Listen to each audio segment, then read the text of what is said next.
Hey everyone, welcome to Third Eye and Truth. This is a space for clarity, intuition, and grounded truth, where we slow down enough to hear what's real beneath the noise. On today's episode, I'm going to talk about when love doesn't awaken and accepting what you can't change. Take a slow breath with me, not to release anything yet, but just to arrive. There's a truth many people don't talk about on the spiritual path. It's one of the hardest ones to accept. Not everyone you love will awaken. Not everyone you care about will grow with you, and no amount of love, patience, self sacrifice, or explanation can force that shift. Today, we're going to talk about how to internalize that truth without hardening your heart, and how to stay aligned when ego and pride keep others asleep. There's a quiet grief that comes with awakening. It's not dramatic, it's not obvious, but it's real. It's the grief of realizing some people don't want to look inward. Some people protect their ego at all costs. And some people mistake control, pride, or denial for strength, and you cannot walk that path for them. Awakening requires humility. It requires self reflection. It requires being willing to say, I might be wrong. For some people, the ego feels safer than truth. Pride says, this is just how I am. I don't need to change. You're the problem. I'm fine the way I am. And as painful as it is to witness, that choice must be respected. With your family, you try to communicate honestly. You soften your tone. You lead by example, but accountability feels like an attack to them. With your friends, you notice defensiveness when you grow, distance when you change, subtle resistance when you stop engaging in your old patterns. And this is the deepest one. With your partners, you hold space, you wait, you hope and pray they'll meet you deeper, but they cling to control, image, or avoidance. And eventually, you realize you're speaking different languages now. The hardest truth, awakening isn't contagious. Your growth can inspire, but it can also threaten.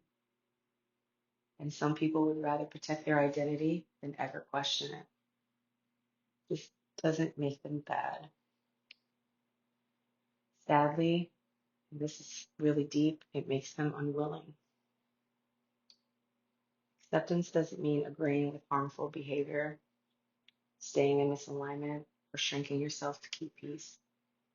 Acceptance means letting go of the fantasy that they will ever change, releasing the role of teacher or savior, and finally choosing peace over proving your truth. You stop waiting, you stop convincing, and you stop explaining. And something inside you exhales.